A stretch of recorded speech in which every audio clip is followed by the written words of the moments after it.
पांचवा दिन है ना, पांचवा दिन है। मात्र आज के बाद 3 दिन और शेष है, लेकिन जरा सा नारायण जी सुनेंगे। यहाँ जरा नारायण जी आए, वो यहाँ सलीमनाबाद के स्थिति परिस्थिति को देखते हुए, जैसा कि यहाँ के लोग जो हम देख सुन रहे हैं,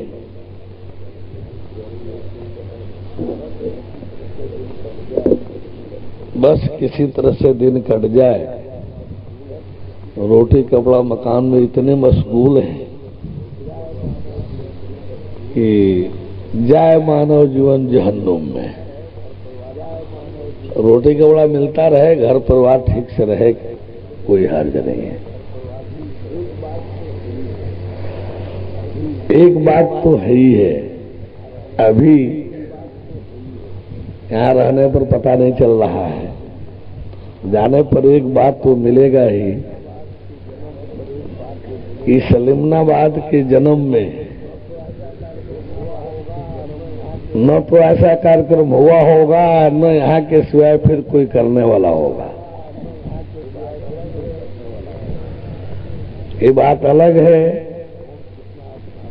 कि आप लोग कौन कितना अपनाता है नहीं अपनाता है, ये तो भैया अपनाने वाले पर है।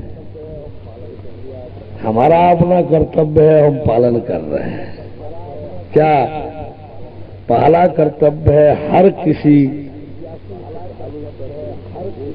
जिज्ञासु श्रद्धालु तक एक संदेश पहुंचाना कान में कि आप लोगों को अब अपना रास्ता फेरना चाहिए। आप लोगों को मैं ये नहीं कह रहा हूं कि कमाऊ व्यक्ति हमारे तरफ आ जाए, आशीष लड़के बच्चे भीख मांगने सड़क पर चले जाए। ये मेरा न कभी सिद्धांत रहा है और न आज भी है। लेकिन यदि परिवार हमारे पाप कुकर्म के द्वारा कमाए हुए पैसे में मशगूल है, सहायक है खुशी खुशी जीवन जीने का, तो उसे सत्य धर्म के जीवन में भी सहायक होना चाहिए। अपनत्व की परिभाषा यही नहीं है कि आओ पाप कुकर्म करें और मिल बांट कर भोगे, आजा करके तुम अगुआ हो, पाप कुकर्म नरक में अकेले भोगो। लूटपाट कर लाओ, मिल बांट कर खिलाओ, जाकर नरक में पाप कुकर्म अकेले भोगो। ये तो हर किसी का अपना अकेला अकेला विधान है। आए हैं अकेले, जाएंगे भी परिवार छोड़कर अकेले। आए हैं अकेले, जाएंगे भी परिवार छोड़कर अकेले। अब सवाल है कि आप क्या लेकर के जा रहे हैं, चाहे स्त्री हो या पुरुष हो, लड़का हो या लड़की हो। जीवन जीने का हर किसी को अधिकार है, सत्य जीवन जीने का, धर्म का जीवन जीने का, सत्य का जीवन जीने का, धर्म का जीवन जीने का। और ये जो पैसा और परिवार है, आप लोग सुनते जाइए, गच करते जाइए, अपने अनुसार पड़े रहिए, लेकिन याद रखिएगा इसका परिणाम, इसका पूछताछ होगा। यह कार्यक्रम मनमाना नहीं है, ये कार्यक्रम दैव विधान द्वारा प्रायोजित है। चंदू तिवारी और राजपाल जी, नारायण जी तो एक माध्यम है, एक माध्यम बने हैं। प्रायोजित कार्यक्रम है देवलोक द्वारा। कुछ मूढ़जन जो है जो थोड़ा सा ऐठने उठने वाले हैं, 4 अक्षर पढ़ लिए होंगे, चाहे पेट भर जाता होगा, तो फिर अब उनके जैसा कौन है? कहाँ नरक सर्ग होता है, कहाँ क्या होता है। यदि मूर्ख को पता चले कि हम मूर्ख हैं, मूर्ख हैं, तो मूर्खे न रह जाए। मूर्ख को पता चले कि हम मूर्ख हैं तो मूर्खे न रह जाए। बैठन में धूत रहता है, बनने में 100 पीस में। समझ में भी नहीं आता है कि उद्घोषणाएं किस चीज की है, धरती की चुनौती की है। बताया तो कि ऐसा किसी भी वर्ग संप्रदाय के, किसी भी गुरु महात्मा संत आलिम औलिया के कोई ग्रंथ लाइए, गलत काट के उसमें कम से कम 1/3 तो गलत काट करके सही प्रमाणित कर दूं कि ये गलत है, यहां ये रहेगा, ये गलत है और यहां ये रहेगा। किसी का ग्रंथ लाइए, जरा यहाँ के एक बुकलेट जाए ग्रंथ लेकर के कहीं किसी से न गलत कटवा लाइए। यहाँ के किसी किताब बुकलेट को ले जा करके तो किसी तथ्य को गलत कटवा लाइए। कोई कोठरी में बैठ करके नहीं बड़बड़ा रहा हूं, गाड़ियां घुमा घुमा करके, डीजल फूंक फूंक करके, क्षेत्र में पूरा ऐलान करा करके ये चुनौती दे रहा हूं। जानता था कि जानते हैं कि धरती का लोग कितने जानकार समझदार हैं। 500 किलोमीटर कम से कम पड़ेगा जहां से आया हूं, ऊपर ही है, गाड़ी के माइलेज में तो थोड़ा ऊपर है, लेकिन चुनौती पहले आ चुकी थी मेरे आने के पहले कि है कोई जानकार, है कोई जोगी जति साधु संत महात्मा, तो मैं आ रहा हूं ऐसी चुनौती के साथ, जीव ईश्वर परमेश्वर दिखाने के लिए, बातचीत सहित परिचय पहचान कराने के लिए। है कोई पैदा तो सामने चुनौती स्वीकार करे, गलत ठहराने के लिए।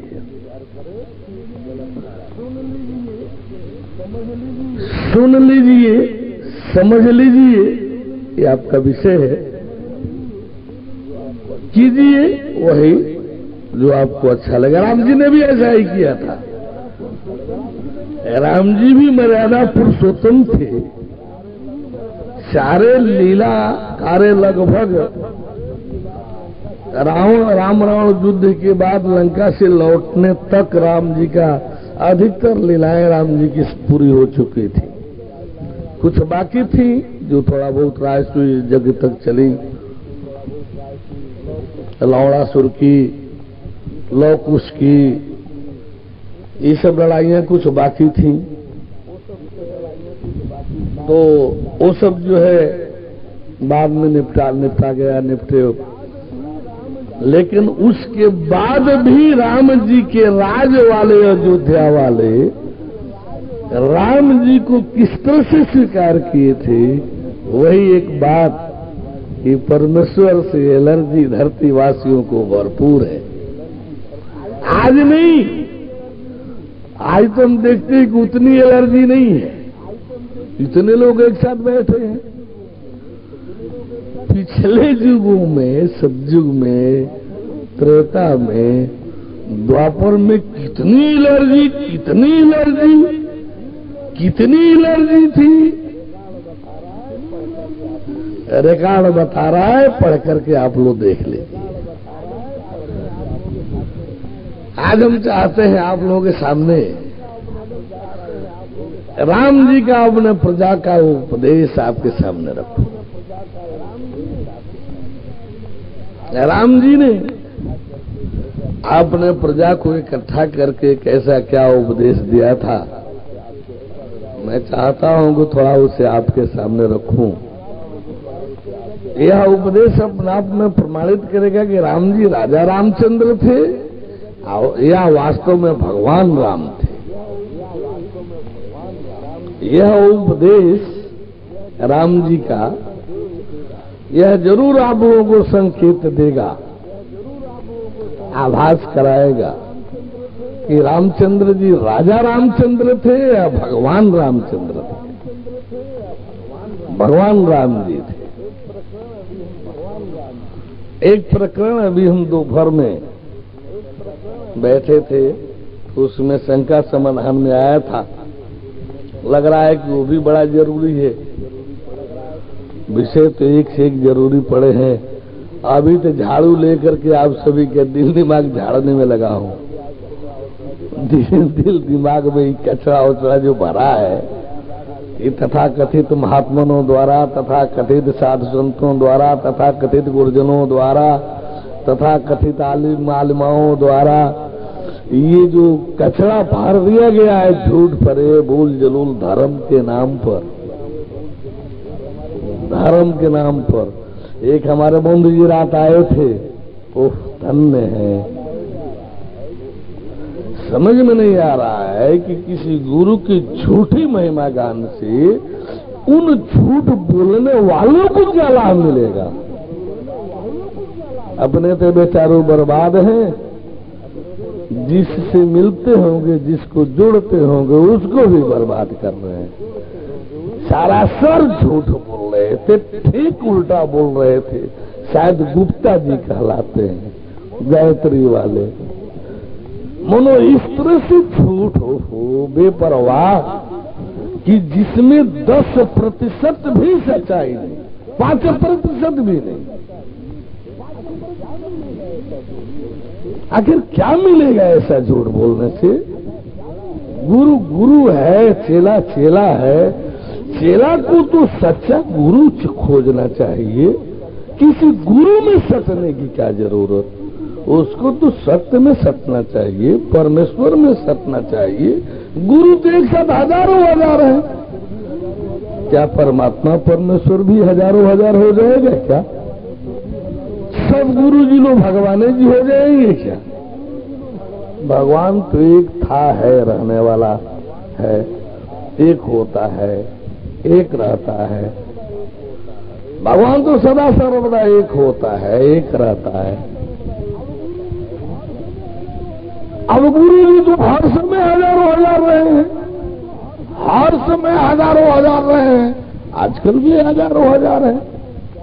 क्या सब गुरु जी लोग भगवान है? क्या त्रेता में गुरु जी लोग नहीं थे?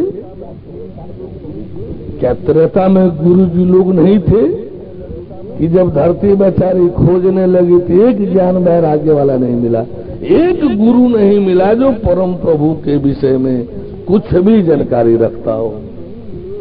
एक गुरु जी नहीं मिले, ब्रह्मज्ञानियों की भरमार थी, सप्तऋषि थे, सप्तऋषि थे, क्रतु, पुलह, पुलस्त्य, अंगिरा, अथर्वा, इसमें जो है वशिष्ठ, पानी, पुलस्त्य, ये सब एक से एक याज्ञवल्क्य थे, भारद्वाज थे, यानी एक से एक वाल्मीकि थे। क्या ये लोग गुरु जी नहीं थे? ये सब गुरु जी लोग तो थे। क्या कोई ऐसा था जिसको परमात्मा की जानकारी हो, भगवान की जानकारी हो? यदि होती तो धरती बेचारी को इतनी परेशानी क्यों उठानी पड़ती? सारे ऋषि महर्षि जी लोगों से मिली जुली थी। कोई भी आगे आकर के नहीं कह सका धरती का ब्रह्मर्षि, जोगी जति संत महात्मा, कि यह धरती मुझे पता है परम प्रभु का। सब उल्टे धर्म में पड़े हुए थे, सब उल्टे धर्म में पड़े हुए थे। अतिशय देखी धर्म के ग्लानि, अतिशय देखी धर्म के ग्लानि, आ परम सभीत धराय पुराने। धरती बेचारी क्या देखी कि चारों तरफ धर्म की ग्लानि हो रही है। ये सब लोग धर्म की आड़ में, ये धर्मात्मा जी लोग, ये गुरु जी लोग, ये ब्रह्मर्षि जी लोग धर्म की आड़ में ये क्या कर करा रहे हैं? परम प्रभु हमसे पूछेगा कि सबका भरण पोषण जिसका कर रही हो, क्या वो भरण पोषण के पात्र हैं? मैं क्या जवाब दूंगी? परमेश्वर की धरती पर परमेश्वर के लोगों का तो भरण पोषण करना था। ये असुर राक्षस ही, जो असुर राक्षस है वो तो है ही है। ये धर्म वाले जी लोग, ये धर्म वाले जी लोग कौन सा धर्म कर रहे हैं कि चारों तरफ धर्म की ग्लानि हो रही है। लोग धर्म की खिल्ली उड़ा रहे हैं, लोग धर्म को के प्रति क्या क्या नहीं बोल रहे हैं। देख सकल धर्म विपरीता, देख सकल धर्म विपरीता। एक लाइन इसकी और है पहले। धरती बेचारी क्या कहती है कि गिर सर सिंधु भार नहीं मोही, गिर सर सिंधु भार नहीं मोही, जस मोहि गरुड़ एक परद्रोही। यहाँ तो घर घर में परद्रोही पैदा है, यहाँ तो घर घर में परद्रोही पैदा है। एक दूसरे के साथ द्वेष करने वाले, डाह करने वाले, दूसरे को घसीट कर पीछे गिरा देने वाले, हर घर घर में परद्रोही बैठे हुए, हर घर घर में परद्रोही बैठे हुए। उस समय कहीं कहीं राक्षस हुआ करते थे, कहीं कहीं निशाचर हुआ करते थे। आप लोग निशाचर देखे हैं? क्यों? आप लोग निशाचर देखे हैं? कुछ नहीं बोलेंगे हैं? निशाचर बैठे हैं? अरे बैठने वाले निशाचर हों तब और लोगों को क्या कहा जाएगा? जो नहीं बैठे हैं उनको क्या कहा दिया जाएगा? बड़े आदमी, सज्जन।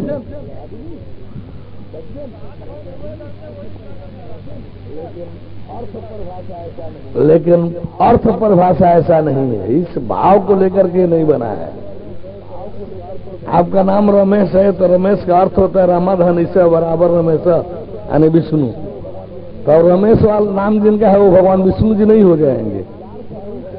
ये इसका शब्दार्थ नहीं चलेगा, इसका भावार्थ चलेगा। धर्म के क्षेत्र में शब्दार्थ कम भावार्थ अधिक होता है, साहित्य में शब्दार्थ अधिक भावार्थ कम होता है, लेकिन धर्म में भावार्थ अधिक शब्दार्थ कम होता है। साहित्य में शब्दार्थ प्रयोग अधिक होता है, भावार्थ कम, लेकिन धर्म में भावार्थ ही प्रयोग होता है, शब्दार्थ बहुत कम। क्योंकि धर्म का संबंध शरीर से कम भाव से अधिक होता है। धर्म का संबंध शरीर से कम भाव से अधिक होता है। साहित्य का संबंध शरीर से अधिक भाव से कम होता है। तो शब्द तो आपका शब्दार्थ गलत नहीं है, लेकिन भावार्थ बिल्कुल गलत है। शब्दार्थ गलत नहीं, शब्दार्थ तो सही है, लेकिन भावार्थ बिल्कुल गलत है। बोले परम प्रभु परमेश्वर की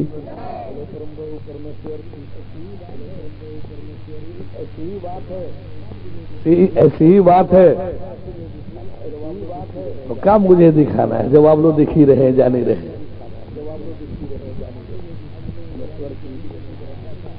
परमेश्वर की आज मैं दिन में जो बैठा था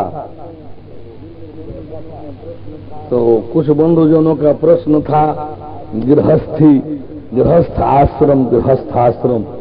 इन चाटुकार साधुओं ने, चाटुकार गुरुजनों ने, संत महात्माओं ने गृहस्थ आश्रम को ऐसा, उसका ऐसा गुण गाया है कि सारे गृहस्थों का एक तरह से कहिए कि ऐसी भ्रामकता का शिकार बना दिया कि सीधे नाश में जा रहे हैं, सीधे विनाश की तरफ हंसते खेलते विनाश में जाने में लगे हैं। कोई परेशानी नहीं है उनको विनाश में जाने में। एक बार नहीं, एक बार नहीं, करोड़ों बार के लिए क्योंकि वैसे 24 घंटा का दिन रात होता है। 24 घंटे का जो दिन रात की मान्यता है उसमें 3-3 घंटे पर जो घड़ी में चिन्ह, विशेष चिन्ह बना हुआ है, किसी भी घड़ी में 3-3 घंटे पर विशेष चिन्ह होता है। यानी 3 का बड़ा महत्व है। सृष्टि के नाम पर 3 अंक का बड़ा महत्व है। शपथ भी 3 बार लेना पड़ता है। लोक भी 3 है। यानी महापरम देव भी, महादेव भी, ब्रह्मा विष्णु महेश 3 है। शक्तियां भी 3 भाग में है। सरकारें भी 3 भाग में होती हैं। यानी आप देखेंगे अब तो खैर पंखों की पत्तियां बदल गई। पहले पंखे की पत्तियां भी 3 ही होती थी, यानी जो सीलिंग फैन होता था।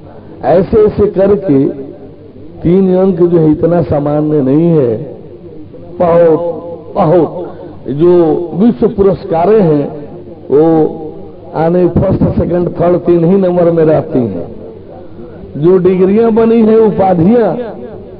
जो उपाधियां बनी है पढ़ाई में, वो भी फर्स्ट, सेकंड, थर्ड 3 ही भाग में है। तो इस तरह से जो फोर्थ कोई डिग्री नहीं है, फोर्थ कोई उपाधि नहीं है। तो फर्स्ट डिवीजन है डिग्री में, सेकेंड डिवीजन है, थर्ड डिवीजन है, फोर्थ कोई डिवीजन नहीं होता है।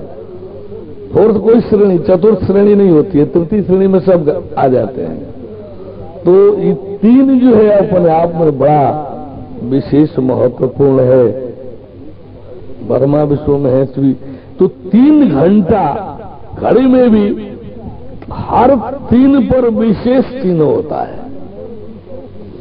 अब तो नई नई शौकीन घड़ियां आ रही हैं जिसमें कोई नंबरें नहीं है, लेकिन 3, 12, 3, 6, 9 एक चिन्ह उसमें भी है। 12, 3, 6, 9 एक चिन्ह 3-3 घंटे का उसमें भी है। तो ये 3 घंटा वाला जो संकेत है रोज 8 बार गुजर रहा है। रोज ही 8 बार गुजर जा रहा है। 364 दिन, 365 दिन, 66 दिन का वर्ष होता है। तो 365 दिन, चौथे 66 दिन में रोज 8 बार 3 घंटा गुजरता है। लेकिन जो परीक्षा जो विद्यार्थी पढ़ता है, जो विद्यार्थी स्कूल कॉलेज में पढ़ता है, उसका 3 घंटे का जो परीक्षा का समय होता है, 3 घंटे का जो परीक्षा का समय होता है, वह मात्र 3 घंटा नहीं है। वह जो समय है 3 घंटा वाला, वो 3 घंटा नहीं है। उस 3 घंटे में 365-66 दिन समाहित है। एग्जामिनेशन वाला, परीक्षा वाला जो 3 घंटा है, वो 3 घंटा मात्र 3 घंटा नहीं है। उस 3 घंटे में 365-66 दिन समाहित है।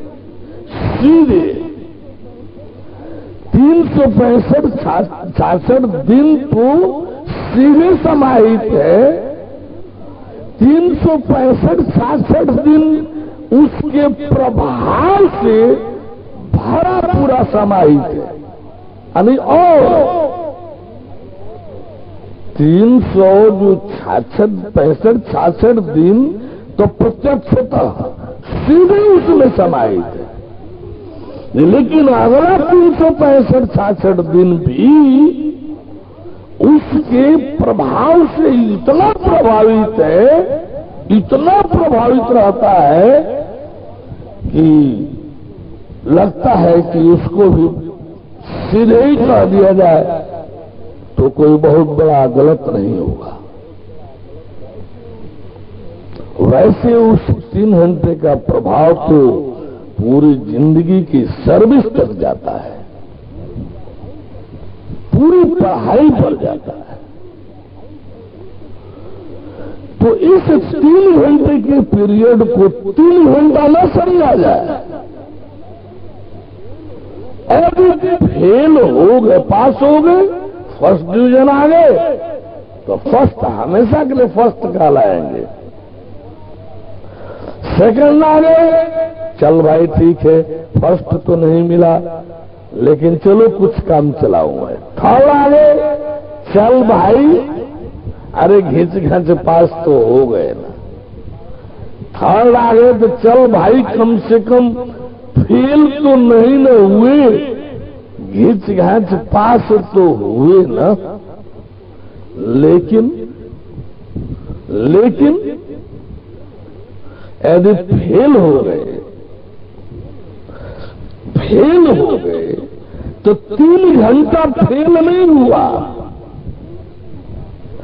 3 घंटा फेल नहीं हुआ, 365-66 दिन का जो जीवन था सब बर्बाद हो गया, उसका नाश हो गया। जो 365 दिन का जो जीवन था, 1 वर्ष के पढ़ाई का, उसका नाश हो गया, बर्बाद हो गया। सीधे आप जो 1 जुलाई को एडमिशन लेकर के गए थे, फिर पीछे गिर करके अगले वर्ष के 1 जुलाई पर आ गए, फिर पीछे लौटकर गिरकर 1 जुलाई पर आ गए। ये तो सीधे बर्बाद हुआ 365-66 दिन। और अगला जो 365-66 दिन है, आप में वो साहस नहीं है, रह जाएगा कि अगले बेंच पर बैठ ले। फेलियर अगले बेंच पर बैठता हो, जरा स्कूल कॉलेजों में जांच कर लीजिएगा। फेलियर अगले बेंच पर बैठता हो, एकदम नहीं मिलेगा, एकदम नहीं मिलेगा। क्रिया नहीं खा रहा हूं, एक्सेप्शन तो हर चीज का होता है, अपवाद तो हर नियम कानून का है। लेकिन सहायता पूर्वक पहले बेंच पर स्कूल में कोई भी फेलियर लड़का नहीं मिलेगा, दूसरे बेंच पर भी सोचना पड़ेगा। वो बैक बेंचर होता है, हो जाता है, बैक बेंचर हो जाता है, पिछले बेंच पर बैठता है। लोग देखे नहीं मैं फेलियर हूं, लोगों के बीच में कैसे बैठूं आगे, फेलियर हूं। पिछला बेंच पर बैठता है। अगले साल की पढ़ाई लगभग 25 से 30% तो ऐसे ही उसकी बर्बाद हो जाती है।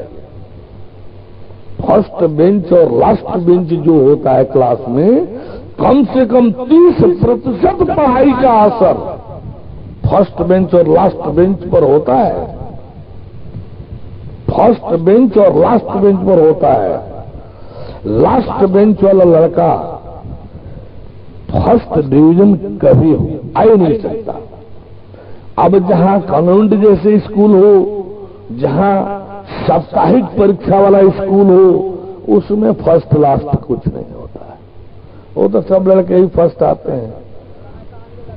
तो इस तरह से जो है बोलने का मौका मिलेगा, मैं बोलने का मौका देता हूं, भरपूर देता हूं, बीच में बोलने से फायदा क्या। बोले परम प्रभु परमेश्वर की आ नहीं ढेर विशेष फट रहा हो ज्ञान, तो अभी कर लो शंका समाधान। बोले परम प्रभु परमेश्वर की। तो इसी से मानव जीवन अन्य जीवन जैसे नहीं है, कीड़ा मकोड़ा जैसे नहीं है, सूकर कुकर जैसे नहीं है, भेड़ बकरी गाय भैंस जैसे नहीं है, हाथी घोड़ा मछली मेढक जैसे नहीं है। ये जीवन परीक्षा वाला 3 घंटे वाला जीवन है। ये मानव जीवन जो है ना, परीक्षा वाला 3 घंटे वाला जीवन है। इस जीवन में 84 लाख इस जीवन में 84 लाख जीवन समाहित है। इस मानव जीवन में 84 लाख जीवन सीधे एक सर्कल में समाहित है। इस जीवन में 84 लाख बार का जन्म और मृत्यु, 84 लाख बार का जन्म और मृत्यु एक सर्किल में, एक राउंड में समाहित है। जैसे घड़ी की सुई घड़ी है तो सेकंड की सुई को 1 घंटे में 60 चक्कर लगाना ही है। कोई घड़ी माने न माने, कोई घड़ी पहने न पहने, इसका दुष्प्रभाव घड़ी पर कुछ पड़ने को नहीं है। जहां भी घड़ी होगी, जो भी घड़ी पहनता होगा, जहां भी घड़ी होगी, माने पढ़ते भी हैं कि गायत्री सेकंड की सुई हर घंटे में 60 चक्कर लगाती है, लगाती रहती है, लगाती रहेगी ठीक रहने तक। यानी घंटे पर बंद नहीं हो जाएगी, लगाती है, लगाती रहेगी। किसी के मानने और नहीं मानने का कोई दुष्प्रभाव नहीं है। नक्सलाइट जो नक्सल की है ये वाणी, परम प्रभु की है ये वाणी, जल्दी ही सतयुग आएगा, सतगुरु